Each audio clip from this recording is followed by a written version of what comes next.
share your screen. Thank you very much. As I told the group before we started this conversation, I'm really humbled to speak with you. That's the first time I speak to such a large audience with such a large African groups. Now, I will try to share my screen so you can participate in. Let me see. I can be more orderly probably. So that's all right now? You're following me correctly? Perfect. So I will try to speak about reclaiming the beauty of the nation, histories of resistance, the conquest of life, nation, sovereignty, and state. I mean, this will be some kind of capsule of my last book, the decolonial reading of the history of the Haitians. You see, as far as I'm concerned, the key element to understand the history of Haiti is how we were able to conquer our life, how we were able to create a nation and to build its sovereignty in opposition to the colonial state. This is very important, and this makes a difference between us and most even underdeveloped countries. Because you people, either the indigenous countries, the First Nation of Africa and the First Nations of America, you existed before 1492. You existed before the advent of modernity. We are born fighting against modernity. You see, and our position from the very beginning is what I will try to describe up until the 1915 US occupation, where we were pushed back to the situation before our independence. Nonetheless, after in the conversation, I will not have difficulties in entering in the present situation, but you will not really grasp the present situation in my way of seeing things if you don't have this outlook of how we come to exist, we in Haiti or generally in the Caribbean, even though we have differences. So let's really reclaim the beauty of our nation in the conquest and the conquest of life, because we had to conquer our life. Haiti in the modern world. Hold on. Life and death, a giant experience. You see, since before the coming of the European, we had life here organized among the Tainos, which the Spaniard baptized Indians, no, and more than Spaniard, the Castilian state. No, because they become the Spanish state after starting and depleting the wealth of the America. Therefore, we are living in Haiti, in a country that has known several genocides. Now, and the first one is the genocide of the Tainos. Then, after the genocide of the Tainos, after the conquest of America by the Spaniard, French and British find they were outside of this wealth that was free for all, seems to be, no, and they started to enter in the fight for land and for wealth. But their inner situation is not all that rosy. And you had a set of what some historians call white maroons, runaways, that are running away from the feudal lords and the commercial bourgeoisie, modernizing bourgeoisie. No, they are a set of Huguenots, Protestants, Jews, Muslims, prostitutes, prisoners, etc., etc. All people from the coast of the Atlantic coast of Europe will join in a little island we have in the north of the island of Haiti called La Tortue, no? And there they will try to create even a Protestant republic away from and to communicate, they start creating their first new languages, which is Creole language. The Creole language is a language that is born through the use of the different languages of the coast of Europe. By the way, as you know, and I will not come back on that, France was not speaking French. France started speaking French or Parisian, if you want, only at the end of the 19th century, not before. So the French people and the others who are there, they were German, they were British also, pirates, no, the Brotherhood of the Coast. All those people have invented a language to communicate. And this is very important because they will be the one who will socialize the Haitian coming from Africa.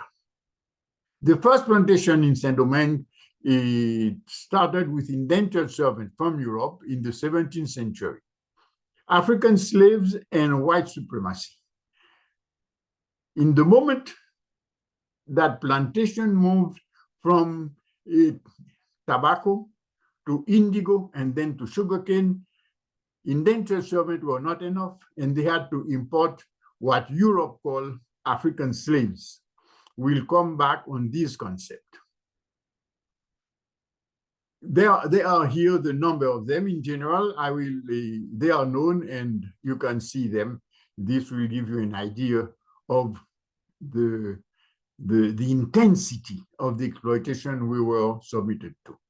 Total estimates vary of the people brought to America, over 1 million, more or less 10% of the Atlantic slave trade of 8 to 10 million went to our country. Now, one of the first important elements is that Europe speaks of African slaves. We do not speak of African slaves because as far as we know, our mothers in Africa never give birth to slaves. They give birth to person, what we call moon, no, and those person was captured, they were captive. Talking of African slave is a manner of erasing the whole process Europe used to convert those captives, the free people, into slaves, on the one hand. On the other hand, we do not identify ourselves with African. This is quite important for people to understand that, because even Price Moss, one of our most important intellectuals, said for the Haitians, calling them African is an insult. But Price Moss is speaking of French. I can elaborate on that later if you want. The Haitians call themselves Guinean, Negro Guinea. We are Negroes from Guinea. But by Guinea, we do not mean the country. We mean the Gulf of Guinea. Let's say from Mali way down to Angola. This is where we come from the Gulf of Guinea. So therefore, the slave trade brought to our country a set of Guinean captives. African or black or slaves in Haiti can easily be an insult.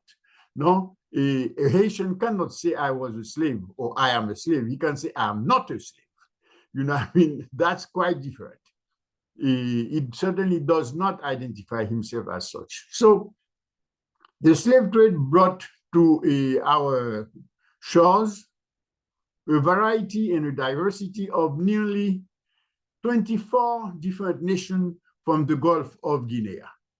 These nations has to be, these person, they didn't come as nation, they come as person, individuals, has to be transformed into slave, transformed into commodities. So the making of the slave implies the destruction of their social life by social death. It was made absolutely, very difficult for them to create a society. They had to integrate the plantation or the capitalist system under the norms and principles of that system. This is the idea the slave trade had, and by securing, by developing under the monopoly the state monopoly on public life. Public life will be organized, the state administration and its supporters will be organized to destroy the biological life of the slaves, what they call slaves, no, and to use that as an input in a profit-oriented productive system. Now, to oppose that situation of death that is tackling you every day, no, we are going to set up our private life by creating a Caribbean environment. Let us assume that I take you all here as you are there, and I decide that I decide, because I am the state and my bureaucracy, certainly in the colony, I decide that you're a slave. I have to change you in slave to transform you in slave. So every day for you to work, you receive a set of abuses that you have heard of, and I do not need to describe. So when you come back at night in your barracks, no, one and the other will help each other, try to cure each other, try to prolong the life that the system is eating, literally eating. No, it is a kind of war against the individuals that they want to crush you. So you come like an input of their system. So at night, you are going to create a social grouping where, based on a reciprocity and a care, love, you try to protect the one who is being a sufferer like you. In Haiti, we call that the malheureux like you, the unfortunate, the sufferer like you. No, so social grouping are going to be created to organize themselves independently within the plantation system. These social grouping are slowly going to erode the racial distinction, the ethnic identity, and we are going to create the moon. This is what we say, tout monde c'est monde. Every person is a person, because even though our nations were fighting, let's say, in the Gulf of Guinea, let's say the Hausa against the Ashantis, what have you. When you come in Haiti, the individuals will cease to be in the day-to-day living, will cease to identify itself slowly with his previous relation with its nation, his or her nation, and they will start to create the Haitian. I mean by that you will not find in Africa a nation formed by 24 different other nations, all assembled in a given economic unit they call plantation. On a plantation, you're going to have the Haitian forming himself, and we come back on that after. So you have social groupings brewing. No, these social grouping are dissociating themselves with their racial and ethnic identity, creating the moon. Now, the plantation in its rationality will need to create provision grounds so they do not have to feed the enslaved. And these provision grounds will create a basis for strengthening and diversifying this private life. These area will be the milieu where the language Creole will structure and develop itself and create a new reality, a reality that will be parallel to the plantation system. The definition given to you by the plantation as slave will not really match or will be countered by a definition you give to yourself as a moon. No? And this definition, it is important to underline, it started since the group of marginals coming from Europe that we will take over as people from the Gulf of Guinea are becoming the majority of the population. Now, some of those people in those social groupings living in the plantation will not be able to take it because the system we are creating, which I call counter-plantation. The counter-plantation system will not be powerful enough to protect us to such an extent during 100 years and more. France has to develop the slave trade because France keep replacing us. In this war, we are losing. So therefore, some of us will run away and create groups that the French will call bandits, and then they will create what we call DOCO, which are free village system, and we have what I call fake emancipation. Some enslaved with talents will live free, but everybody will know they were not really free, but they need a labor force, so they will have them use it. Anyway, so this setting where you have in the plantation groups of people organized according to their own values, no groups of people that cannot take it in the plantation, run away and establish themselves either as armed group fighting each other and living out of a marauding here and there, no, and then villages. Okay, now France in this system will make plenty wealth, and they will give the idea they have the pearl of the Antilles. But the pearl of the Antilles, we must pay attention to what we are saying, because Haiti, the island of Haiti, no, is a rather big island. For instance, Barbados, an island plantation, as you know, of the British, the best system, colony of the British as a plantation system, is not even half of this island of Haiti, of that l'île de la Gonâve.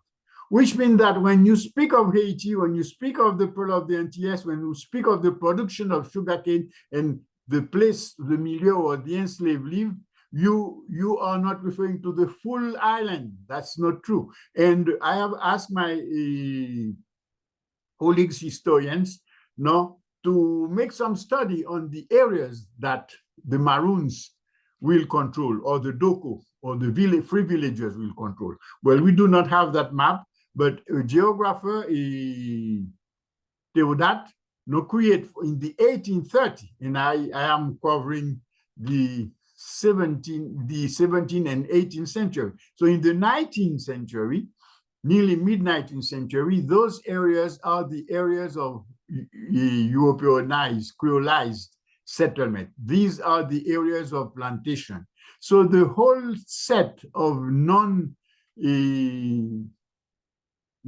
areas are the area where the Maroon can move freely, the free village can establish themselves freely. And this is where you start having the background for the strength of the counter-plantation system.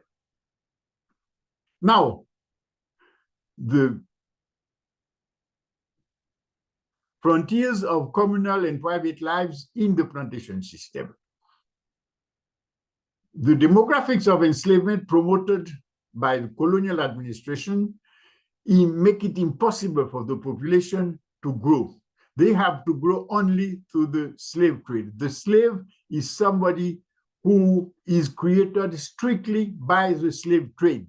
It is not a production of ours. And you cannot say the Caribbean is plantation America. Plantation is a European institution. It is not an institution of that we made. Because most of our people coming here, no, one third to one half, will die 5 years after they came.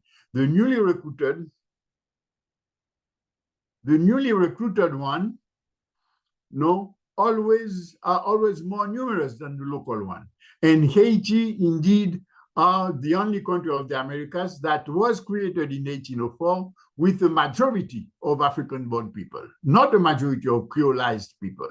You know, they were adults coming in the country. 2/3 of the population, when we start the fight for independence, were African-born persons. They were not persons who have been educated in the plantation system. They came here already educated, and they fought for their freedom. We can develop that further if you wish more information on this matter. So during the whole time of 17th and 18th century, the the newcomers always surpassed the number of locally born. Such was the relevance of profits for the economic system. So you had within the plantation system a borderless freedom, which is the cradle of the nation. I mean by that, within, while you are besieged by the plantation and by the state, now you have a private life that has no border. You can imagine what you want. You can create the institution you need to oppose the system. You see, and the set of interrelation you have in that area built in your private life, no, is based on the value tout moun se moun. While the system that you are fighting is a system that reproduce and produce always inequality. You see, from the very beginning, before independence, no, we oppose the system with our new institution, and we aimed at optimizing human interrelation based on solidarity and reciprocity. This system is not perfect, and this is why you have a development of a banditry, because it cannot protect us. It is fragile and nearly important not important because we beat them, but anyway, it's very difficult for us to maintain the fight against the imperial countries. So the plantation also has its limitation and its frontiers. The money we made, the volunteers produce, is received in France, accumulate in France, and France keep moving forward and being a more and more sophisticated country while we are getting poorer and poorer. But the wealth of France, its system itself, start competing with other similar systems. No, and as you know, and I will not extend myself on that, the 18th century is the century of a rivalry between France and the UK, and the 7-Year War, etc., etc. To such an extent that France, losing this war slowly, now get into a tremendous crisis, and this crisis brought France to the organization of the l'État généraux, the French Revolution, etc., etc. And France is on the verge of bankruptcy. And France has to reorganize itself in a way that allows the country and the nation to keep going. Now, the majority of the population is not aware or participating in this crisis of the metropolitan country, except the tiny sector oligarchy of urban oligarchy. So we took profit of this potential to change our system. The private communal system will blossom during this crisis. In 1791, when we start the revolution, you have certainly heard about Bookman and the first insurrection. No, this is the year of the last slave boat to reach Haiti. From this point onward, all the people who came by the slave trade start really fusing together, and we start developing our counter-plantation system. So from 1791, we start dissociating with the colonial machinery of the plantation system. Within it, because we get independent only in 1804, within the system, we start unlocking, we start creating our own system. So you have, from 1791 onward, a double-headed revolution that is starting. A tiny urban minority of intermediaries negotiating slowly, intensely, not slowly, with France, try to inherit and continue with the colonial metrics of power, while the leaders of the groups coming from Africa want to dissociate radically from them. The fights forced the French, I will not enter in detail, to go to general emancipation in 1793, no? But soon after, when Napoleon and the consulate eliminate or try to eliminate the advances of the French Revolution, Napoleon decided to come back to reverse the processes and to have us re-enslaved. At that point in time, this tiny minority, urban minority that was negotiating, found out that Napoleon was quite serious about it and had decided to deport them to Europe, in fact, first to Madagascar, but finally they start deporting them to Corsica and somewhere, I think, in Italy. So they changed their fusil. They changed they change side and they get in relation with the African-born leaders, and this is how we were able to have the French outside of the country. But we are born with a group of people who want to negotiate and to reform the colonial matrix of power. No, they inherit the whole coloniality of power that the European, and they want to create an administration that's similar to the colonial administration, to such an extent that one of their leaders would declare that the government of Haiti is the state of Haiti. You see, I mean, the machinery is the state, because he does not conceive the state of a power structure, including the opposition and the dominant classes. Therefore, you have a disconnection between the state bureaucracy and the sovereign nation. Now, the frontiers of communal and private life in the plantation system, the demographic of enslavement promoted by the colonial administration. The population cannot grow under slave trade. No, the newly recruited ones surpass always the local one, but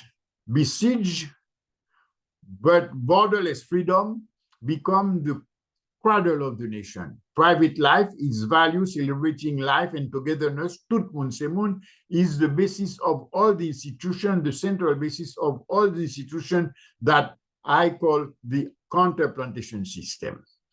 The dominant system is looking for profit and killing people. Our system is trying to move forward toward life, toward creating opposing labor and precarity that the dominant system is imposing on us. So the international conflicts offered us a way out, and this allowed us, therefore,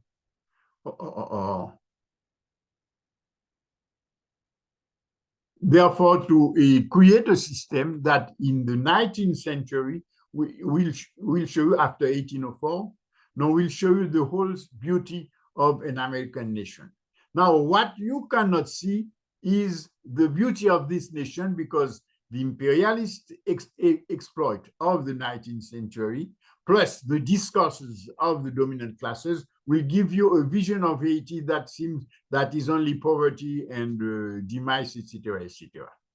19th century, in general, the Caribbean is useless in quote, and not useless, but lose its importance in the world economy, because the big empires are expanding, enriching themselves at the global level. Slavery will end at the end of the century in Brazil, Cuba, Puerto Rico, but French, British, in their small island, in the plantation islands, we have to end slavery by the 1830s. Now, this means they still control the land. Therefore, most of the people in these islands are living have level of living disastrous. In fact, Barbados, for instance, have an increased production after slavery, not before slavery. You can imagine the increase in the exploitation of the Barbadians. And also to counteract the strength of the dominated population in these islands, the British and the French will start importing indentured servants from Southeast Asia. With all that, they cannot really contain the population, feed the population, and have the population of their island reproduce themselves independently. Most of the Caribbean, plantation Caribbean, now will have a tremendous flow of out-migration toward the construction of the Panama Canal, toward the banana plantation of Costa Rica and the construction of its railroad, the oil exploitation in Venezuela, wood exploitation in Belize, etc., etc. The Caribbean level of living, is really, really, really depleting during the whole 19th century. But what is happening in Haiti at that time, the population of Haiti will multiply by 5. When before independence, we could not multiply the population only if not by increasing income from the slave trade. After independence, we started more or less with 500,000 people, or maximum maybe 300,000 to 400,000. And we end up the 19th century with 2 million nearly, with our counterplantation system, because it is this counterplantation system that will create an inward-oriented economy, an inward-oriented society, and we create a new territorial land management, organisation territorial. I mean, the land, well, instead of having a country based on and directed from the seaport, looking from outside and living to increase the internal, the external market, we have a country that is looking from inside based on inland villages, trying to produce goods for our own people. In this role, it is quite important to underline that the fight for independence is made by armies, and in these armies, to counter the European armies, you have a big role of the males, and you will hear very few about the females. But when it comes to create the nation, to create and organize the country, to create the internal market, this is where you have the market women, particularly we call them Manansara, who will be responsible for linking the different local communities. So the level of living and demography before and after 1804, we have a sovereign people negotiating with the international community from the cities, and inside we have the implementation of our own system of values, based on tout moun se moun. We have a set of institutions creating around this basic value, created around this basic value. We have a new territorial organization, a rural markets, what we call bourgeardin, village societies, what also one of our historians called le bonheur villageois, to such an extent that the 19th century end up with 30 years of political peace, joy, stability, exchange between North and South. I can develop that after. So this gives you a people with its own religiosity, its beauty, its institution for leisure, for joy, just for living. Haiti, during the 19th century, let's see. First of all, we would have to split the 19th century into parts. The first part until 1950, all the presidents, all the leaders, because not all of them were presidents, were born before 1804, under the colonial time. From Geoffroy, from 1860, 50 onward, we start having new leaders born after independence. Now, at that point in time, while the European powers are conquering Africa, we must say that if Haiti was able to maintain its independence, it's because France, after losing Saint-Domingue, will discover Algeria and enter in Africa to develop colonialism in Africa. So Saint-Domingue was not that important. Certainly after 1824, when Charles X signed or forced us to sign the Act of Independence, recognize our independence and force us to pay that tremendous debt. The British will develop its colonial empire in Africa, in Asia, and the Dutch, etc., etc.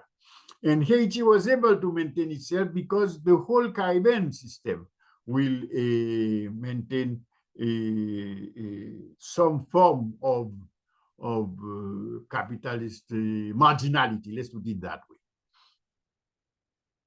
Not only that, we will create our own concept of life, of religiosity. I must say that during the 17th and 18th century, there was no religious system in Saint-Domingue. The French had a problem with Rome, and we have all those Freemason, all those, how do you call them, prêtres assermentés, the priests that had to swear allegiance to the revolution, etc., etc. So in Saint-Domingue, they never took care of the population on this ground. And we created our own religious system, Vodou, which participated in the creation of our nation. Actually, this is why Vodou is so discriminated against. This is why they said so many things about Vodou, because of its strength in the creation of our nation. Same thing for the family, from the family institution, which is the basis of our nation. The European Judeo-Christian family is based on private property, in fact. No, us, we have, imagine our family is created by people who own nothing. In fact, the definition of an enslaved was somebody who cannot own anything that does not belong to his master. So in that condition, we have to imagine a family. No, and the family in Haiti is basically a community family. The community who is your family, the community who is responsible for you, the community take care of all the members of the community. The community will even give you a definition of the individual in such a way that your success are and are seen as success of the community. You may go alone, no, but if you go alone by yourself, it's a risk you're taking, because the community would let you go, will appreciate your success. But if you fail, like Toussaint de Fort-de-Joux, they will say you are not respecting the law or the laws of Guinea. You have put your trust in the laws of law of France. This is why you have this problem. Okay, so in the 19th century, we create a system whereby we are in a position to really organize the country. But it so happened that at this time, without any effort, nothing we had to see with that, the US entered the imperial world. And the US decided that they want to occupy Haiti. And they occupied Haiti, period. And we can talk about that. And in 1915, when the US took over, we are back to the pre-1804 situation. And this is what we are living now. Thank you.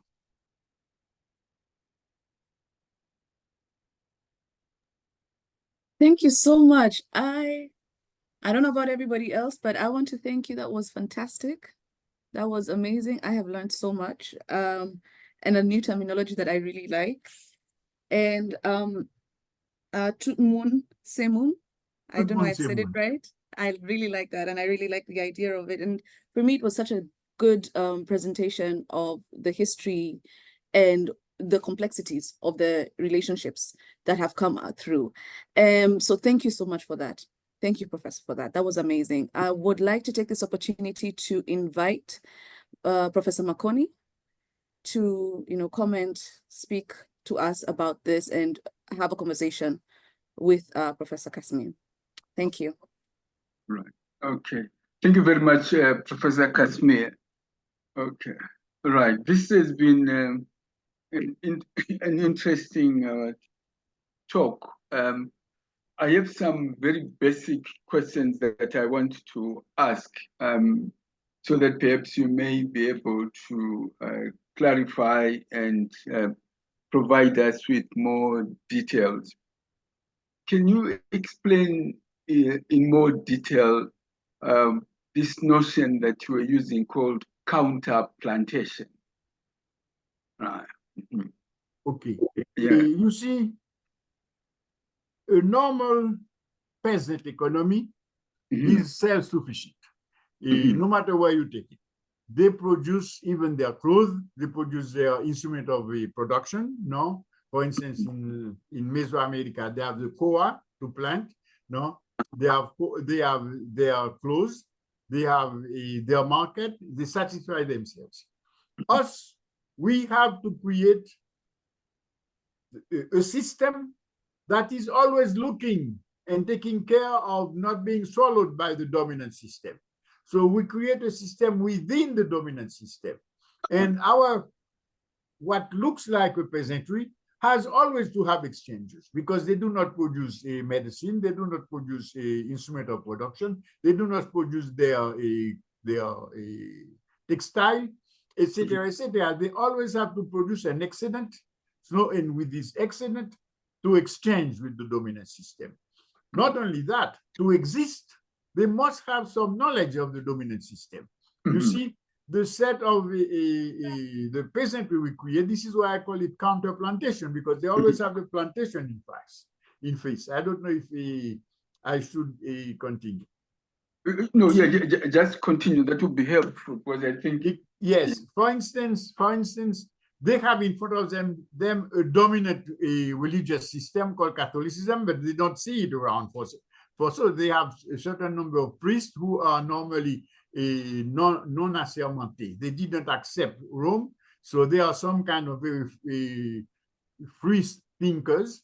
They do not have any religion. For instance, in the British Caribbean, no, you will have the church taking care of the soul, in quote, of their enslaved. In our case, no. It is the elder who will give you advice on how to live and will take care of your problem. So you create your own religion, and your religion is based on your ancestors and the advice of the ancestors.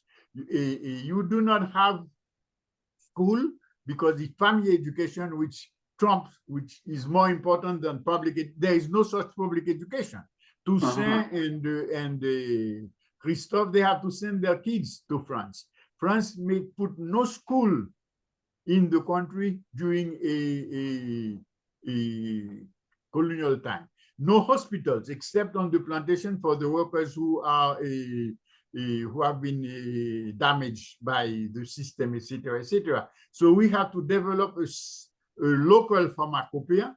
We have to develop knowledge of the plants, knowledge of how to cure yourself. And let's say Toussaint is known to have been, how do you call it? To have been, hold on, mon Dieu, Dr. Feuille, medicine, veterinary, no? But that is the French. Toussaint is simply what we call a bush doctor. No, he was. Yeah. And you have bush doctors. You have to have all sorts of but you have to have also element who tells you how does the dominant system work, because if not, you're going to be killed. No, to fight your enemy, you must have some knowledge of your enemy. You see, this is what makes the Haitian even another element. All Haitians, absolutely all speak Creole, this language of contestation. You know, you have to speak Creole, and Creole help you to organize your private life, no? and your public life, you live it like a Frenchman if you are middle class urban. You know, I mean, because the counter plantation is an element to organize basically your private life, and you know that in the public sector, in the public life, you are being exploited, even though you have some privileges. But those privileges you may have in the dominant system, no, are at the mercy of the state and the state definition. Like Toussaint, when he reached France, he thinks he's going to the court and defend himself and prove that he was right in doing what he did. No, but Toussaint didn't even have a hearing in the courts. No, etc., etc. And you have the whole Toussaint himself, when Rigaud was opposing him, no, another leader, he extradited Rigaud and took all his wealth. And same thing when Dessalines was killed, his wife was at the mercy of life, and the president has to forgive and give her back her possession of part of them, etc., etc. All presidents of Haiti, when they leave office, even though they were wealthy, they can lose all the wealth because the dominant aristocracy is responsible for your safety. And this creates a system of a clientelism, no, that allow the dominant bureaucracy to always dominate, no, because your level of living depends on your attachment to the dominant bureaucracy. Now, opposed to that, you have the structure, family structure. This family structure take care of you. No, they are responsible for you. And for instance, I live in a family house, and my parents built a big house. They are not, but when I tell my great grandchildren, my petit-fils, no, and grand nephews, that if they come to Haiti, I cannot prevent them to come in that house and live because it is there also. They do not understand that because they live in the US and they have the idea of private property. Over there, you have the idea of family property system. Yes. If I buy a land, it's for the whole family. It's not for me, and I cannot trade it, etc., etc. So you have this counter plantation system, the whole set of values where interpersonal relations are more important than profit. And if you have profit, you better watch out and be really understand and respect the family values. You see, one of us, for instance, the whole family will make an effort for one of us to be, for instance, doctor, like in my family. My uncle was the doctor of the family. He has, I don't know how many brothers and sisters, and all of them were living in his house because he is expected to open the door to everybody. Even though he himself, he told me that he could not get married. He could not have a family for himself because they sent him to school and they spent all their money for him to reach the highest level of schooling, while the others have all sorts of activities, particularly the female, you know, I mean, all sorts of other activities, or do not go to school, etc., or to low level of schooling. I don't know. The counter plantation system is a system based on the basic idea of tout moun se moun, you take care of them. The importance of that system is that the state, in the proper definition of the state, even the bureaucracy also, should plan on the basis that everybody is equal, not plan to have everybody equal in the future. I don't know if you see what I mean, because the capitalist system is want you to, one day to be equal. You work and you'll be equal one day. It's a joke, because for us, no, everybody is equal. Every kid should have school, and you plan on that basis, not for them to go to school. You plan them going to school. You see, that's the counter plantation system. Good.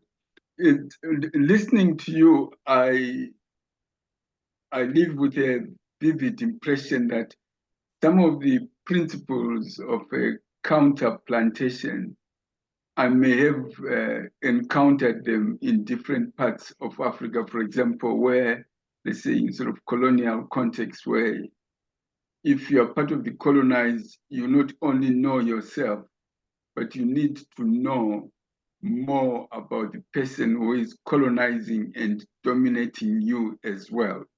That in order for you to survive, you need to know yourself, but you need to know the system that is dominating you as well. And because and that applies as well, I think, even in areas of scholarship. For you to be an African scholar, you need to know the nature of the, in quotes, European, Anglo-American scholarship, but you need to know the sort of indigenous alternative knowledge systems as well, right? That Okay. is perfectly that.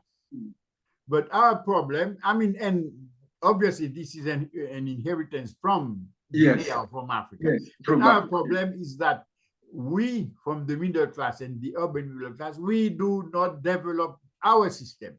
We do not work systematically. For instance, it's only now that Creole is part of the teaching system. Yes. They used to teach us in French, but nobody speaks French in Haiti. That's a real, I mean, nobody. Probably 5% of the population speak French. The kids used to go to school not knowing the language they are being. Okay. You see what I mean? So the question is that we had to force the machinery, the government, the bureaucracy to develop inside our the knowing of ourselves. Okay. We used to distinguish family education from instruction, we say in French. Schooling. Yes. Instruction. You know what I mean? Schooling, because instruction, the name said it. No, is a set of information or orders you receive from France. Yeah. Instruction they give exactly, and this is what they send you to school to know. Schooling is instructions, while family education is something different. Oh, good. Now is what I want to do, Wanjiro, is there are a number of colleagues on this call who know more about Haiti than I do. People like Michel de Graaf, Arthur Spears, and Cecile. Arthur, do you want to jump in? You are muted. I have a question in the chat. Yes, yeah, that's what I wanted you to do. Okay, jump in. There's a question in the chat, yes. Yeah. Okay. I can read it. Oh, yeah, okay. I've been surprised, and thank you very much for your talk. I called it Haitian-centric for lots of reasons. I've been very disappointed by so much of the literature on Haitian history, and but I like your approach. I've been surprised that almost all discussions of Haitian history, in other words, the 18th and 19th centuries, don't mention Macandal, the pre-revolutionary rebellion leader. However, some consider his rebellion as crucial for the later success of the Haitian Revolution. In other words, it was a rehearsal for the revolution and a critical learning experience. What's your take on this? This is something that has troubled me for a while, and so I thought I would put the question before you. Not only Macandal, but all the leaders of what they call the African bands. This is what they call them, les bandes africaines, no? All of them not only have been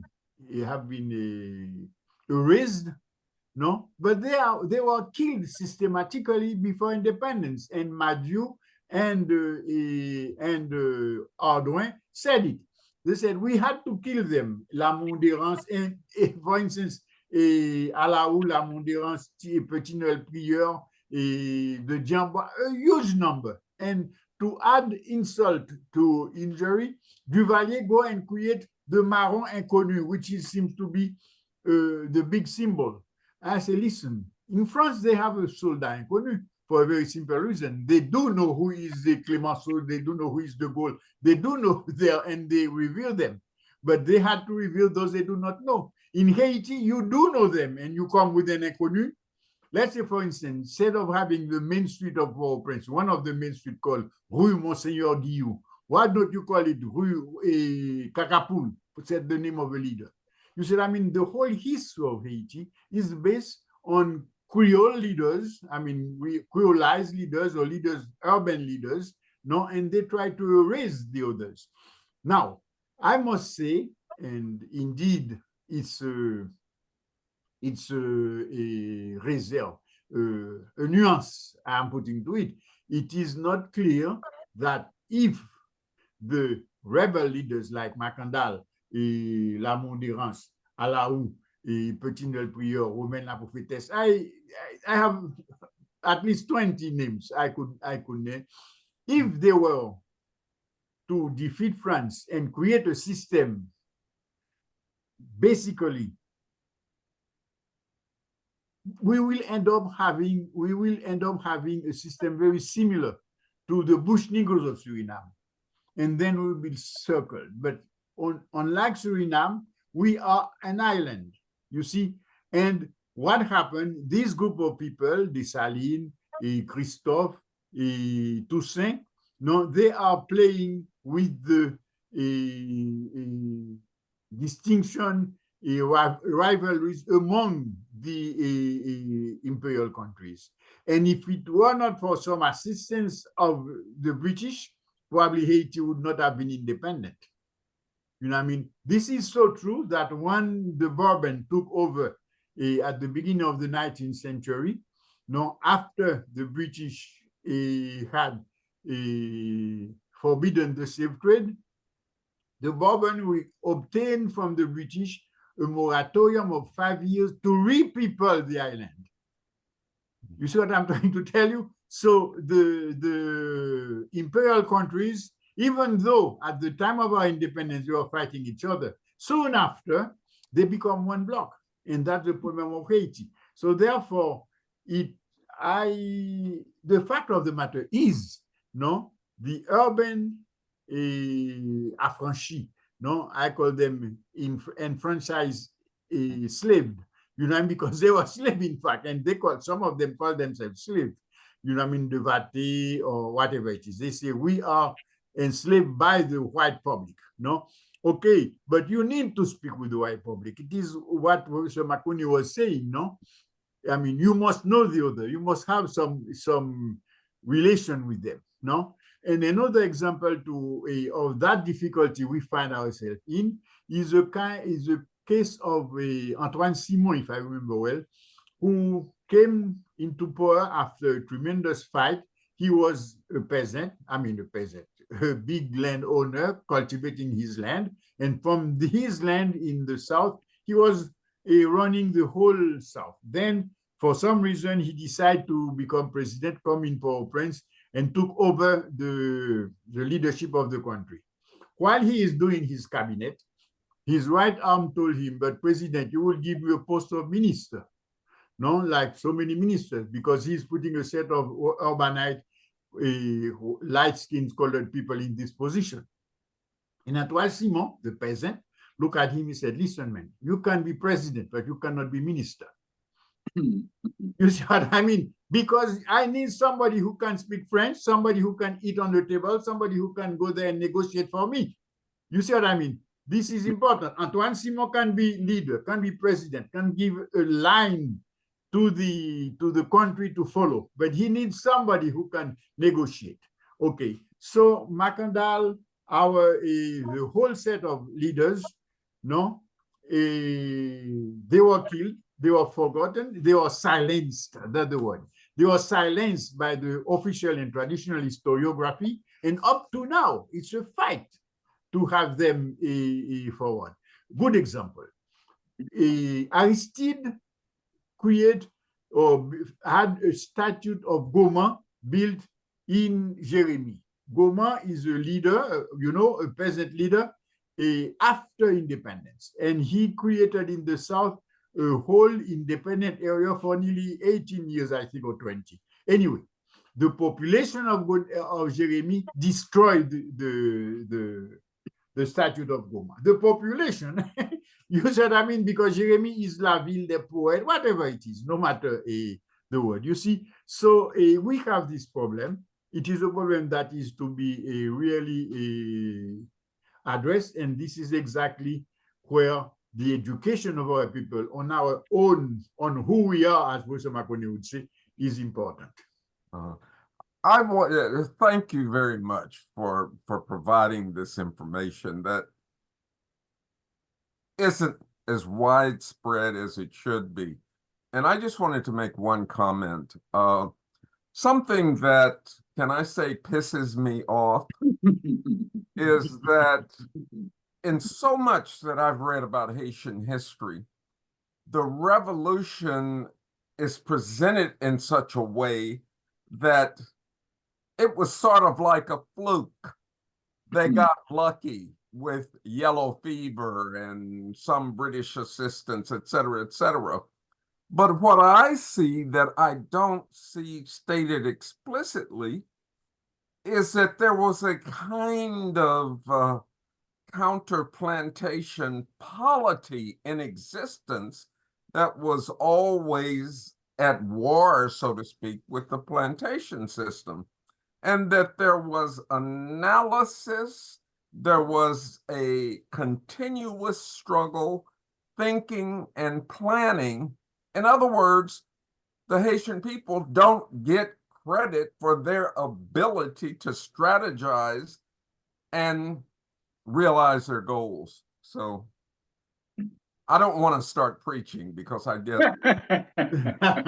No, but you're certainly But- right, and this is what happened. But you cannot be surprised by the West doing that, by the US doing that. Who created voodoo as a religion with zombies, all sort of things? The US and how do you call it, Hollywood, etc., etc.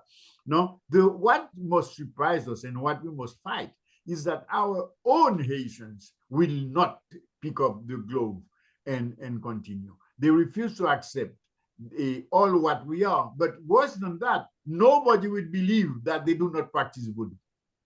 No matter, give me any Haitian, they may say whatever they want. Everybody knows they take care of their old people, they take care of their dead, they take care of, anyway, any dead is a saint in Haiti to start with. You said, I mean, they're saints.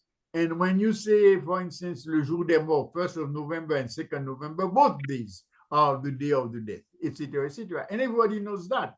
So this is the problem. This is where we have to fight. Mm-hmm. Thank you. Back to you, Professor Makoni. Do you have something else to add? Yes, I was going to ask Michel de Graaf, do you want to jump in? Sure. I'll jump in. Bon, bonjour Tija. Comment est? And like Michel called me Tijan Bossal. Yes. So glad because Tijan Bossal, Casimir, he was with us a couple of weeks ago at MIT, and he tried to give this talk in 10 minutes. So, so it's so good to hear the full-fledged story. So thank you for organizing this forum. And one thing that came up a couple of times at the meeting 2 weeks ago, which I want to, now that we have more time, to explore again with Tijan, is actually connected to Arthur's question about Macandal and why is it that we don't speak more about Macandal. And Tijan, in your book, you have very insightful discussion of this tension between the African-born and the Creoles, those which were born in the colony, and something which goes back to Michel Wolf-Touyour's book on silencing the past, power and the production of history. Now, something which I want to ask you, Tijan, is something which has created various debates among some of us, Haitians and non-Haitians. So there's this one phrase in the Constitution that talks about, where Dessalines talks about the power of liberty for, in French, he says that dans ce pays qui nous a vu naître. And there is some debate about what is the nous referring to in this sentence. So in the country who saw our birth, or who saw us being born. So who is the us that he's talking about? And some have claimed that right from the very beginning, in the Constitution of 1805, just 1 year after independence, Dessalines was very clear that there were certain rights of citizenship that were to be reserved only for the Creoles, those in the country, quote unquote, qui nous a vu naître. And others have said, well, no, this is poetic. What Dessalines is saying is that thinking about the country that saw us born as a nation. It's not a literal birth. But as you know, Philippe Marius, in his book, he makes a big deal of that one sentence. From the very beginning, Dessalines was reserving the rights of citizenship only to the Creole, excluding the African-born. And so I've gone back and forth on that, and I'd like to know, so what's your take on this? Have you written about this? What's your, I know that in your book, you have very detailed passages about what you call active citizens versus passive citizens. So you show that indeed, if you look at the Code Rural, the Rural Code of Pétion, of Boyer, they all really put strictures on the rights of the Bosal. That's why you claim that name, Tijan Bosal. You want to reclaim that this category of Haitians. But what do you make of this sentence in the 1805 Constitution? Would it be so early that from the very beginning of our history, there was this divide that was made into law? So I've been puzzled by this and challenged by this. Okay, my sense is that we cannot have a definite answer on the matter because we're talking about Dessalines and individuals who may have his problems. But the fact of the matter is, when you take all the pères de la patrie, or the forefathers, not together in their declaration, you have another interpretation. For instance, before Dessalines, Toussaint had that letter he sent to Napoleon. He said, du premier des Noirs au premier des Blancs. Toussaint was talking about all Haitians because he was the governor of the colony. He was talking about the Petit Blanc, the Grand Blanc, the mulatto, the blacks, all of them, du premier des Noirs au premier des Blancs, one. Secondly, Dessalines is the one who decided and said in the Constitution, all Haitians are black, period. You said, I mean, so when Dessalines is saying, ce pays qui nous a vu naître, this country who saw us, to my mind, but I cannot put my hand in fire for that, he meant this country who had seen us born as a nation. And I like to say that you will not find in Africa a nation born out of 24 countries because they were not born after 1492. We are born after 1492. They were going in Africa, taking our forefathers, bringing them there, no? And those people, as I try to show, had to coalesce and create a nation. That is their creation. Now, this is why also the same Dessalines put it quite clear. He said, if our negotiation fail, let the nation stand up. I mean by that, see, if the French or whoever imperial country invade, no, may the nation stand up. So he is saying that the nation is the countryside. The countryside is formed basically by people born in Africa. In the time of Dessalines, he's not, we're talking about the moment he is leaving. He said, au premier coup de canon d'alarme, to the first alarm, the cities are burned down because it is where the white people come, no? And the nation will stand up. I mean, the countryside will stand up. Okay, and actually by saying that I bump into a word that I think the person who lived in Africa will understand. In Haiti, we call blanc the dominant system. I mean, for instance, a person with white skin is not necessarily a blanc. Well, let's put it upside down. My son, who is as black as I am, since he lived more of his time in the US and outside of the country and speak Creole with an accent, no, they would say he's a blanc. My maids say I am a blanc because I don't live like the people of the countryside. Blanc means stranger, back in Suriname, no? So Toussaint, non, call du premier des Noirs, the first Haitian, to the premier des Blancs, the first of the strangers. You know what I mean? And Dessalines, etc., would say, no, au premier coup de canon d'alarme, to the first alarm, the nation will stand up. No, burn down the cities and the nation will stand up.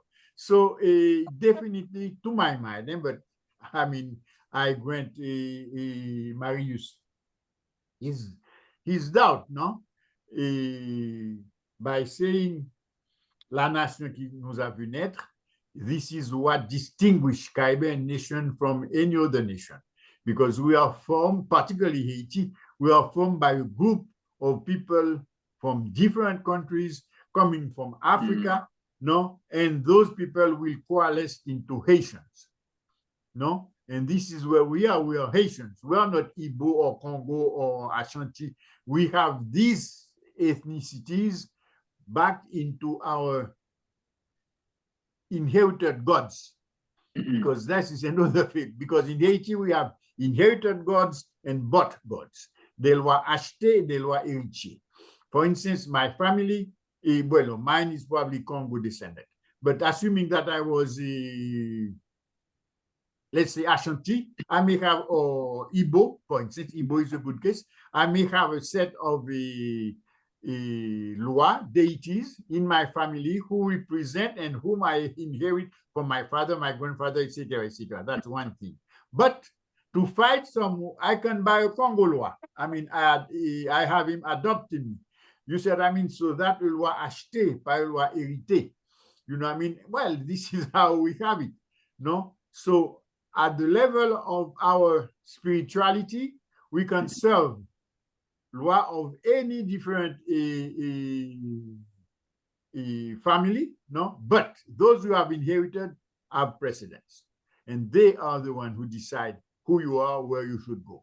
The other one are secondary. Well, this is what it is. I'm not a good practitioner of voodoo, or for that matter, of plenty many religions, but I think this is what gives you the definition of Desalegn. We are Haitians.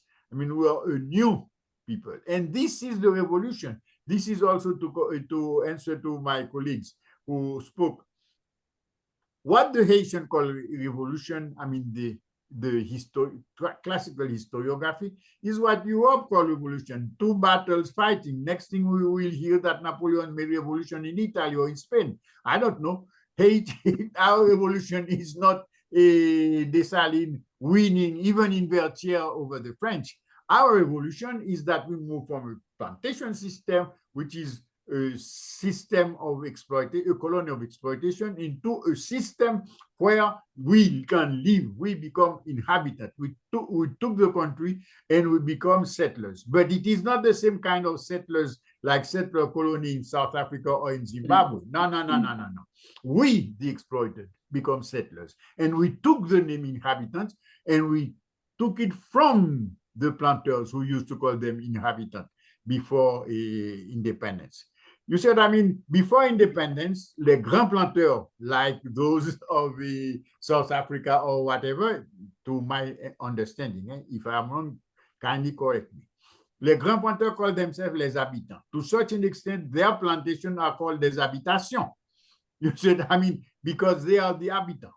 But the peasants never call themselves peasants. They call themselves habitants in local language, meaning that they are the one who own the country. They are the one who are the settlers. That is the revolution.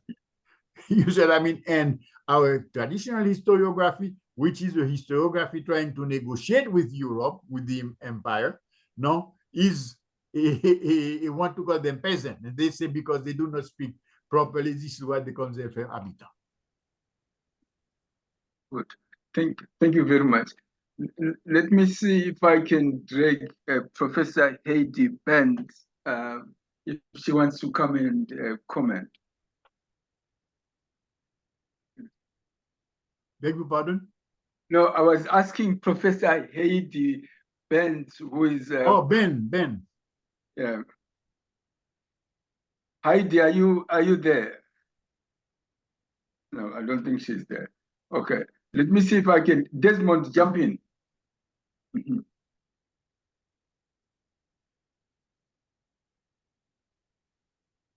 Hello, everyone. Jump in, Desmond. Thank you, Professor Casimir, for this conversation.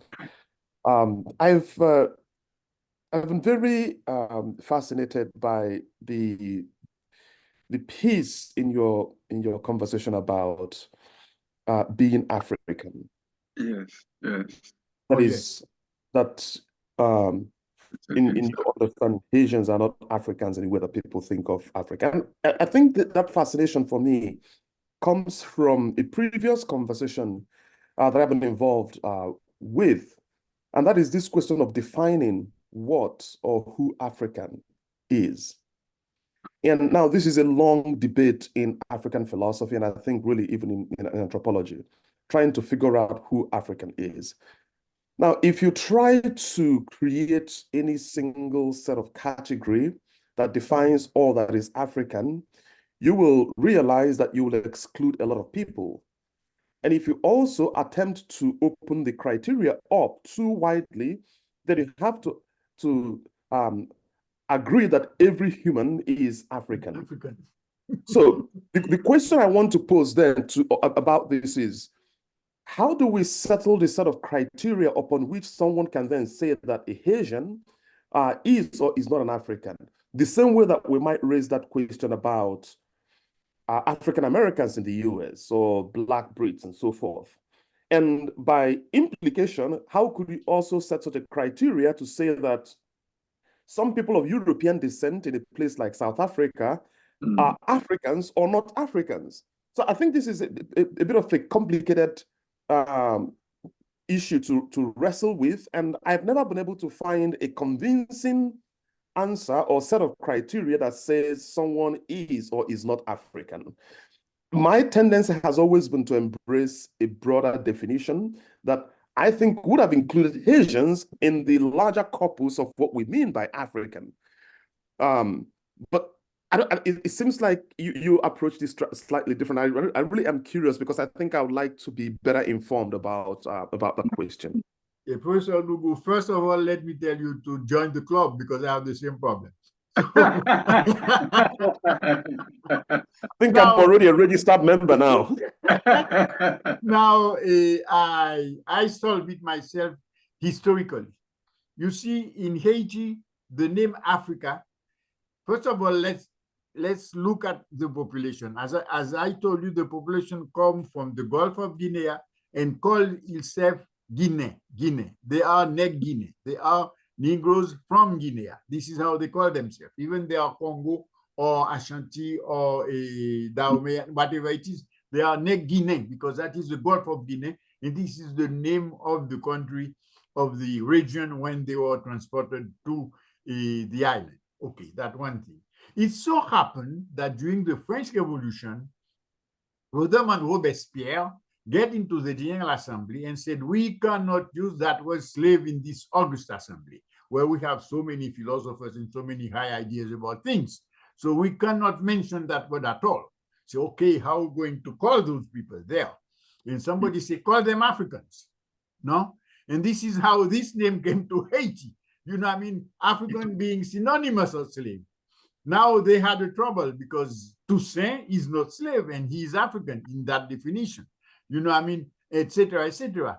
And somebody said, call them cultivateurs. And they start calling them cultivators. No, and this is the name you find in the historiography and in the documents of France. No, les cultivateurs. Now, les cultivateurs, it's also a misnomer because the one who cultivates land is in France is a cultivateur, but it is not what they mean when they refer to Haitian.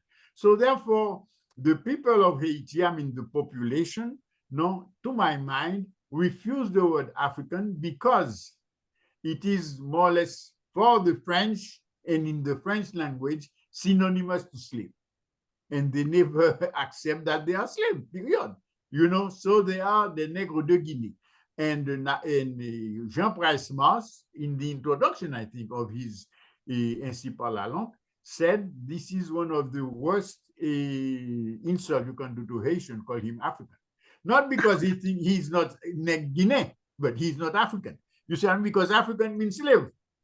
In Creole, you see what I mean? So we have this problem. Now, that doesn't mean that I don't acknowledge. No. I'm just, historically, this is how it happened. But Professor, I cannot go beyond that.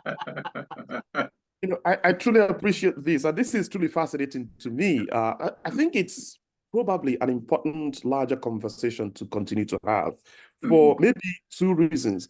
You know, I was born and grew up in Nigeria, but I've lived in the US now for about 20 years, and this is where I work. My experience in the US is that there are a lot of African Americans who, in spite of having a pretty strong sense of identity as a Black person, also resist the African identity tag. That is, they don't want to be associated with being African but they feel pretty strong about their Black identity or their African American identity, with all the cultural associations that there is a uniquely African American culture, African American philosophy, African American whatever. Now, I think you can find replicas of this same act of self-identification across the colonized world. And it raises a fundamental question for me. Is there any possibility for people to engage in this task of self-identification beyond Western or beyond colonial categories? That is, in reference to what Europe did in trying to identify Africans. Will Africans ever come to a point, whoever Africans are, will they ever come to a point where their efforts to self-identify no longer directly engages with or can go beyond reacting to or responding to European derogatory categorizations? And I wonder also about, and this is the second piece, whether this might open the room for any idea of Africans working together. So this notion of Pan-Africanism, for instance, has always been floated as a very useful decolonial tool. The possibility for any colonized people to succeed in their process of decolonization alone, separate from others, is going to be pretty difficult, because the colonial metrics of power requires that Europeans, people of European descent, work hand in hand. I mean, the Berlin Conference was not the first time Europeans worked together, and it hasn't stopped. They continue to work together to maintain the colonial structures that still impoverish people around the world today. So will Pan-Africanism gain by having this sort of more deeper and more expansive engagement with Africans trying to figure out who they are beyond European categories? So I do think these are fascinating conversations to engage with. It might seem like just a semantic issue, but I think there's deep philosophical, cultural, political, even economic dimensions to this conversation that might affect the futures of the continent or the futures of humanity. Well, maybe I agree with you. Professor Casimir, before you answer, I don't know whether Professor yeah, you had something to say first. Yes, what, exactly. I wanted to piggyback to the comment that Mr. Desmond made. I find that to be so insightful, and actually it echoes. I have these concerns myself. But we have a course at MIT called Black Matters, and invariably we have both Africans from Nigeria, Ghana, and other places in Africa, Zimbabwe, etc., and Caribbean students and African American students in that course. And that question to Desmond often comes up, which is African Americans, Africans, Black, etc. And that came actually, it became very sensitive after the movie Wakanda, where there was this, we had some of those debates, there were students crying because of this divide. And one thing which also happened, which is the mirror image of what you described, is that we heard students from Ghana, from Nigerians saying that when they were back in Africa, they never saw themselves as Black. And in fact, even in the US, they themselves, even their parents would tell them, do not associate with African Americans because you want to climb up the ladder. If you associate with African Americans, you're going to go down the ladder. And that could, again, create interesting debates. And then there's my colleague, Jemima Pierre, who actually, she has a wonderful book about race in Ghana, where she goes against this notion that Africans in Africa are not aware of race. They only see ethnicity, not race. And some of her book shows clearly that the Black and white divide also exists in Africa. And so which goes against what the students tell us in that course, where they say, well, we never knew we were Black until we come to the US. You see, so the picture is very complex, but I do very much appreciate the point you made, Professor Desmond, about the importance of really demystifying those labels, and I think the point that Casimir makes about Guinea also goes in that direction, which is that we have all these labels being imposed on us, and when do we free themselves from these labels, you know. So just to piggyback on the points you make, just to make it a bit more complex, and perhaps, you know, taking into account what happens on the other side as well. Okay, thank you for that. I think if we have time, it will be wonderful to connect. I think we can develop a project on this. This seems to be an important topic. Yes. I wish to add something to what Michel said, because really I share what he said. You see, the point is that in my reading, race is an invention of the West, is an invention of colonialism. When you're fighting them, you have to take race as a reality. But when you're building, you may have another way of saying things. You said, I mean, for instance, before 1492, I never heard or I never read somebody speaking of mestizos or mulattoes, because black is not a category. Everybody knows that Scipion Africain he was black, Hannibal was black, Aesop was black, but they must have had kids. Why were they mulattoes or mestizos? This doesn't exist because black qua colonized, black qua element of the system of production does not exist. This appeared in 1942. So to my mind, this is how I put it. No, the Haitian, as my friend Michel just put it, I knew I was black when I reached Mexico, and when not even in Mexico, when I traveled to Dallas, Texas. No, I didn't know I was black. Imagine, because black does not exist at home. You know, I mean, qua social does not exist at home in my culture, where I come from, not in the society of Haiti, because we do have our problems of color discrimination, not in the cities, but in the culture of the Haitian rec, we would say in Haiti, as in Mali. No, we do not use the word black normally. You know, I mean, this is, to my mind, an important issue, and I do share the point of view that we should have probably a meeting to go down there. I finally would like to say that I made the mistake one day talking at NYU, and not NYU, at CUNY, City University of New York, and I said the Haitian are colorblind. I was nearly lynched if it wasn't Professor Marius. If it was not Professor Marius, they would lynch me there, right and there. Because for them in the US, black become an ethnicity. This is my feeling. You know what I mean? White for Haitian, no. Black and white, my son are black, are white, as I told you. So that is a problem. And this deserves more tagging, a discussion. Good. Let me get Unyere Idema, because she has a slightly different take on this. Unyere. Unyere, yeah. I'm here. Good morning, everyone.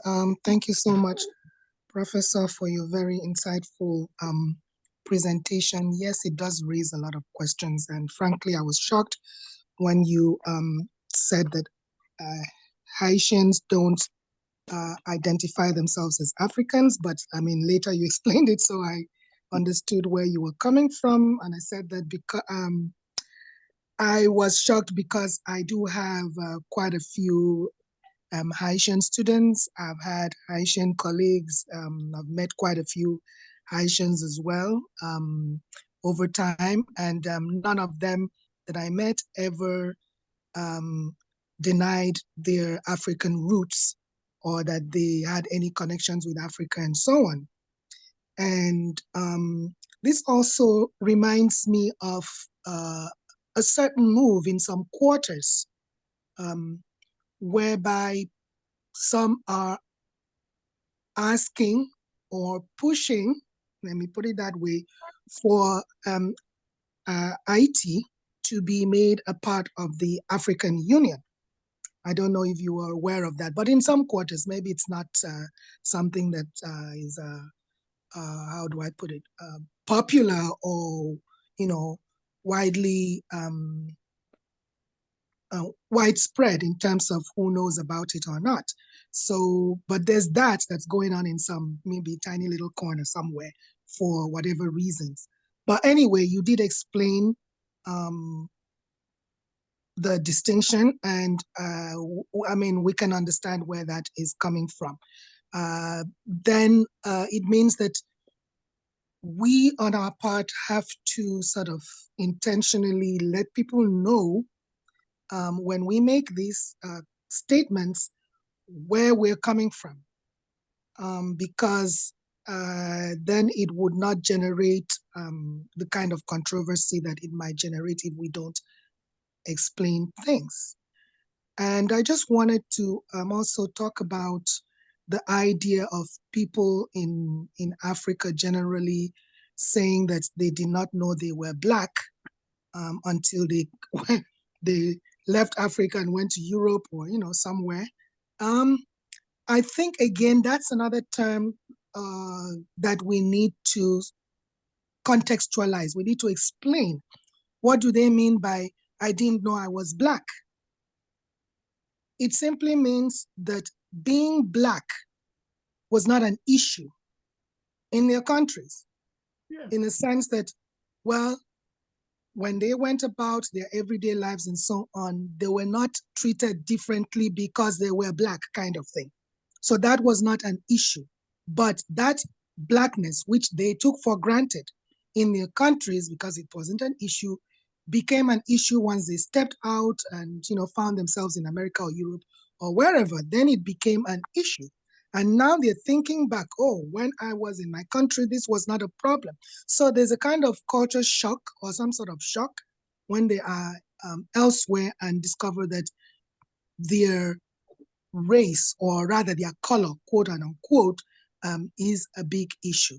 That does not mean that they're not aware of, you know, whiteness and Blackness and so on, but it's not a core issue in their day-to-day interactions and so on in their local environments. So we have to be careful as well, so that we're not just using these words, you know, in a sort of general sense. We really need to explain what we mean by those terms. The whole idea of being referred to as African, you know, especially when you're looking at, you know, when you're looking at Black populations outside of Africa, to me is tied to the very negative connotations that the word Africa and African, you know, those two words carry. And people in these parts of the world have been, you know, indoctrinated to see Africa and African and Africanness in very negative light. And so they don't want to be associated with, you know, that kind of negativity, even when they know in their heart of hearts that they have ancestry in Africa. So we also have to look at that and see where they are coming from. And also, it's all really, to me, a matter of education. People really have to be educated, because at the end of the day, no matter how much you deny your African ancestry or roots or whatever, the environment in which you live remind you of it every day, whether you have been to Africa or not. You know, you are treated that way. So I think we need to come to terms with the reality of things and educate ourselves and really accept who we are. There's nothing wrong with being African, or, you know, being from Africa, or talking about your Africanness. There's nothing wrong with that. Of course, I know that in the specific Haitian context, it has a different connotation, so I can understand that. I was just wondering if maybe we could come out of that and know that and realize that African does not mean slave, and that and understand, you know, exactly what it means, and embrace the positive connotations of being African or coming from Africa or having roots in Africa?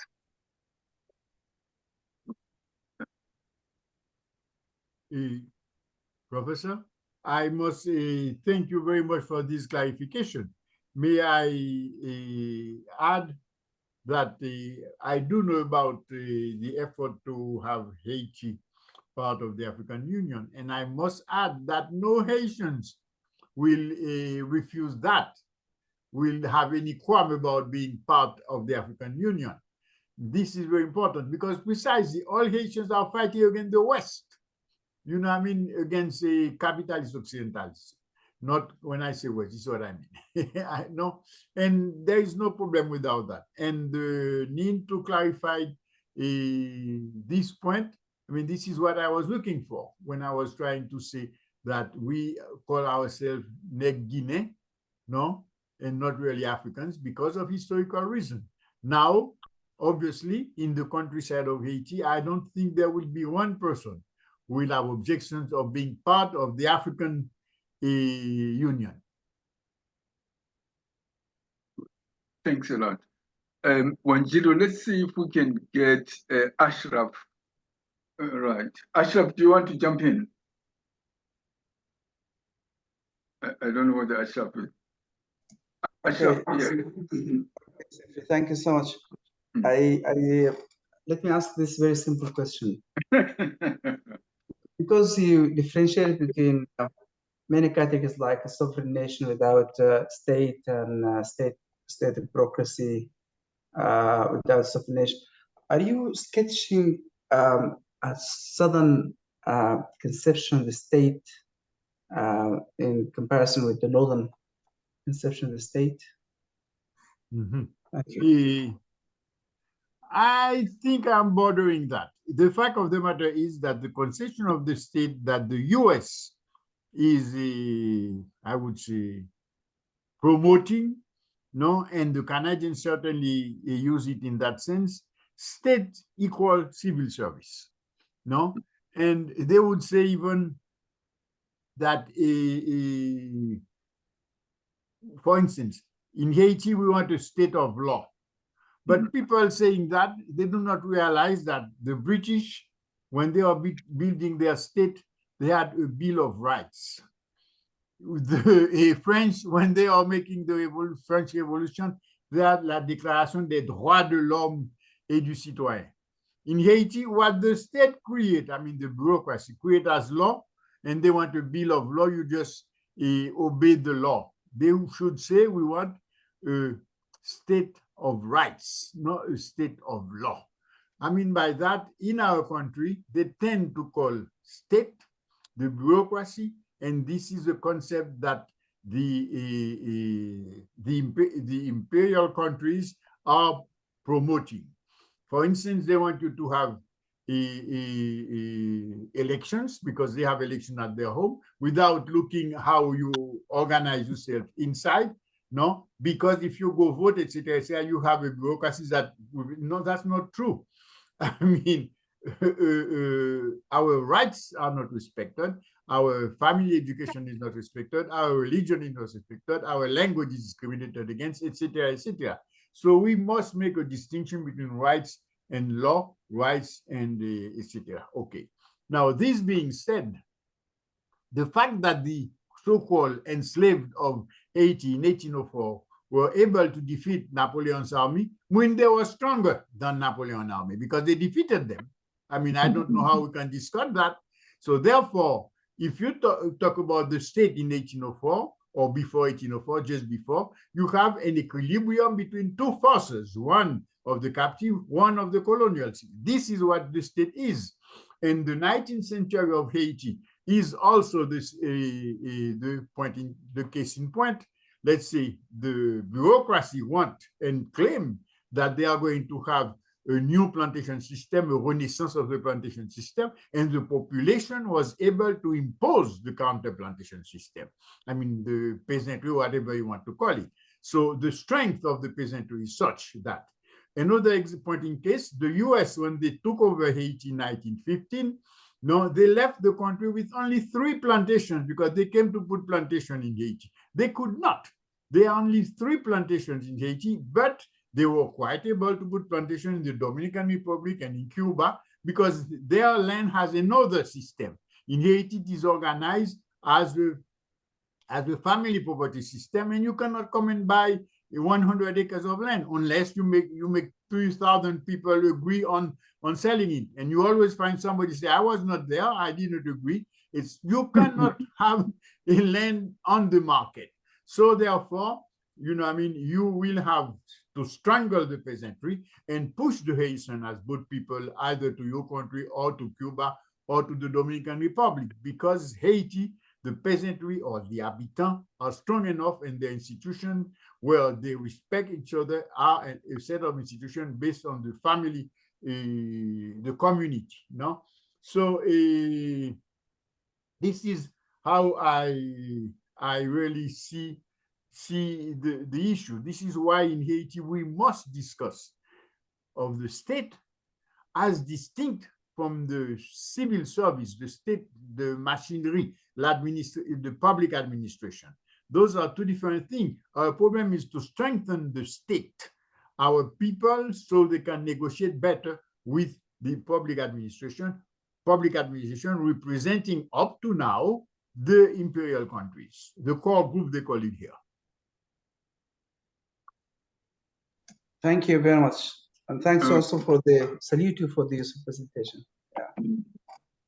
Thank you. Yeah. Okay. Let's see. Is there anybody who wants to jump in and make a comment before we wrap up? Michael Scott, do you want to come in? Fundo, anybody who wants to come in to say anything? Right. Okay. Right. Yeah. If not, I think Vishna can. Yeah. Professor Makoni, I can see that Michel has raised his hand. Maybe jump in, Michel. Yes, because I very much like, in fact, it's the comment that Michael Scott made, and I see that it's not, you called on him, but I'd love any comment from Tijan about Michael Scott's comment. Maybe I should read it out first, because read it out. Yeah. He has 2 comments in the chat that I was going to actually come to at some point, but if you let me just read both together, and then, because I think the latter one is the one that Michel is talking about, but I'll just read both. He says, thank you, Professor Casimir, for this astonishing and eye-opening presentation. It has cleared up the fog on my perception of Haiti. As a US citizen whose life has been immersed in the precarity of Palestinian and other stateless counter communities in the so-called Middle East, I will recommend your book to all of my Palestinian friends, even before I obtain my own copy and read it cover to cover. I can guarantee. So I thought that was a very interesting comment too. I want to share that first. All right. So his secondary comment, he says, the discussion of Haitian concepts of African, for me, would seem to have implications for the recent October 2023 decision from Kenya to supply leadership to the UN peacekeeping mission created by the Security Council. So that's a comment he has made. That's a real heavy problem. I'm not so sure. And of course, as a Kenyan, I'm interested in that. Oh, I see. Well, a Haitian will not welcome you. They will call you blanc. They will say you're a set of blanc. I mean, that I am certain. And the Kenyans coming to Haiti to quote unquote help have a very, very difficult day in front of them. You know what I mean? Because we do not care. We just not care because you're black. Because exactly, black is not a concept we have invented. Kenyans living in Haiti will melt and become Haitians. Actually, you remember the Salins took a law, saying that any single black or Indian or yellow person stepping in Haiti become Haitians, period. But if you come here to change us and to make us follow the US, oh God, you really have problems. So the Kenyans are welcome, but not the Kenyans army with the US flag in hand. Now, all right. Okay, I think what you should do is, since Wanjiru is also a lawyer, and some of these topics touched on aspects about law. What questions do you want to raise to Professor Casimir? Before I do, maybe I'll let Michelle comment first, and then Okay. I have all manner of questions. But Actually, but I want to hear Professor Wanjiru's comment as well. But I'll just make a quick follow-up to what Jean said, connected to some of the issues that he raised in his talk about sovereignty and the importance of Creole. The fact is that those Kenyan troops that are being sent to Haiti, they are taking lessons in the French language to help Haitians. Yes. which I think that fact alone shows what the real agenda is. Because if they were going to Haiti to help Haitians, they would be learning Creole, not French. You see, and this has been brought up to them, and somehow they are still learning French. So to me, that raises a whole host of questions that need answers. But I think that Jean's talk and his point about Creole should be brought to the Kenyan authorities to ask why they are learning French.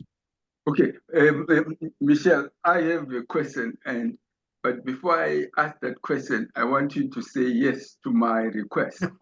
My request is, if the people who are organizing this call send you a polite invitation to come and present in due course when your schedule allows, will you say yes? Right. Okay. Well, since I will be coming on the heels of my esteemed colleague, Casimir, I cannot say no, right?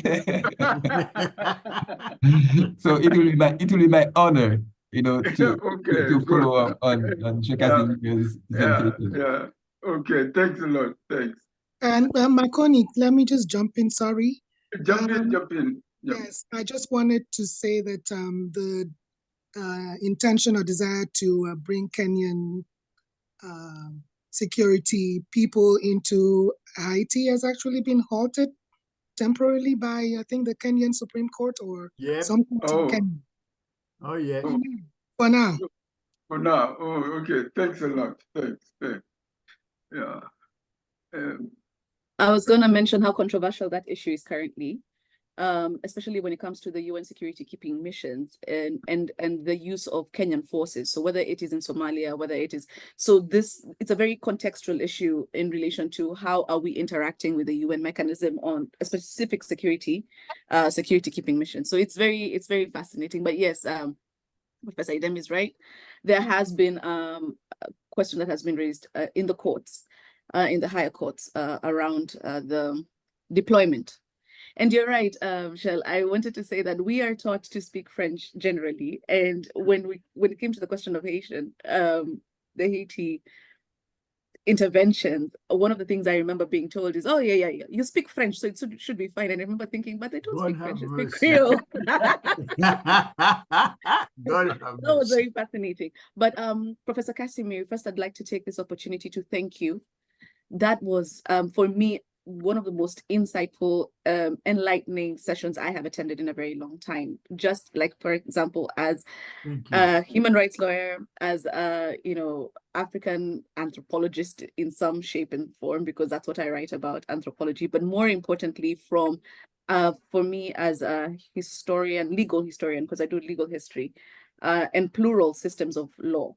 You commented so much around how difficult it has been with the systems of colonial oppression and creating laws.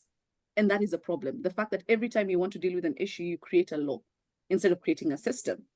And so you mentioned that, and I think that's one of the biggest challenges that we are currently having: legal plurality, multiple laws running at any given point in time, and then we don't know which law to intervene with. And some of these laws are not speaking to one another. And so that has been extremely, extremely complicated. And I would love to sit and say that it's an issue in just sub-Saharan Africa, but we're seeing it play out in very many contexts of systems that have either had some form of exploitation, so whether it's slavery, whether it's colonialism, and I'm sure Professor Makoni agrees with me when you look at the South African system and all the different laws that play a part in in that. So I just wanted to take this opportunity to thank you. Mine is more of a comment just to say thank you so much for bringing in all these complexities together so that we're able to pick up, whether it's on Africanness, we're able to pick up on history, we're able to pick up on conversations of belonging, because that's a very big issue right now.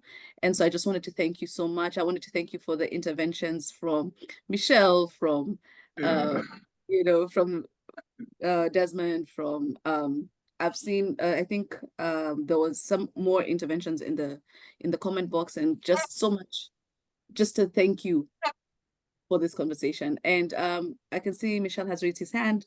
I will give you the floor before I wrap up.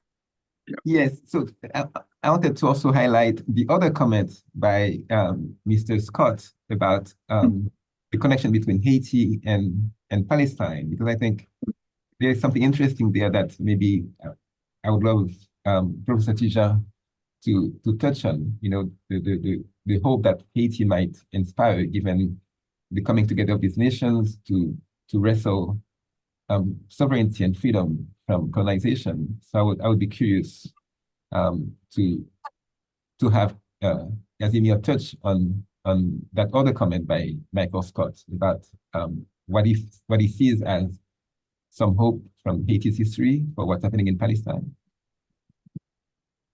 And maybe before you just answer that, I'll give it back to Professor Makuni, because I feel like we are going to go into the after party.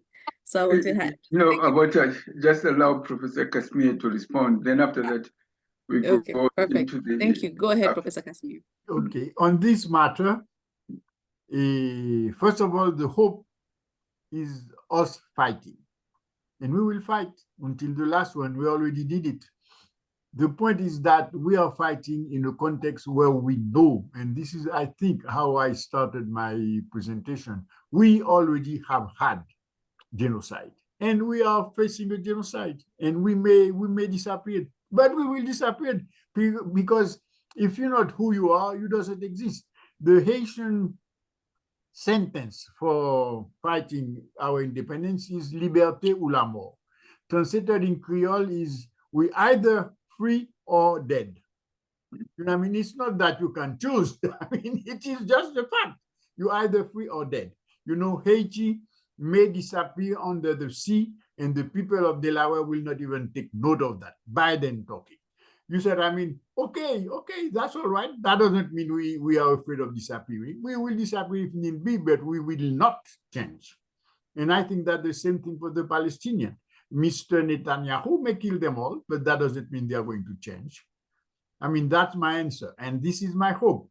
Now, my hope is also that we can create, through meetings like you people have organized, some solidarity with all the damned la terre, the oppressed of the earth. This is very important for us to connect with you all, to exchange with you all, and to see how we are one, and how they are losing. Because the question is, society moves slowly.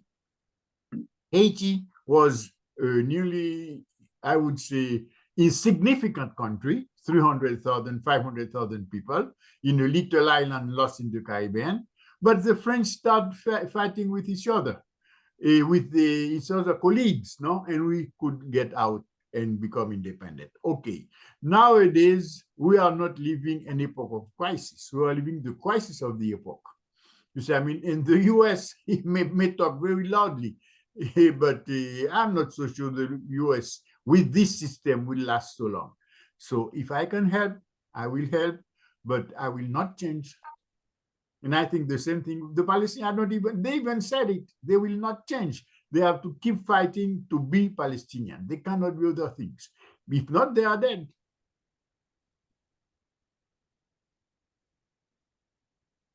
Right. Vishna, I think, can you tell us who is coming next? Maybe before that, I could just say, Michelle put something, a very interesting link. He says, as a follow-up to Michael Scott's question, here is a piece I wrote for my Palestinian friend Vivian Sosur. So please go to the comment section and click on the link. I think it would be a good information to have. Thank you all so much for participating today. And thank you again, Dr. Casimir, for very insightful and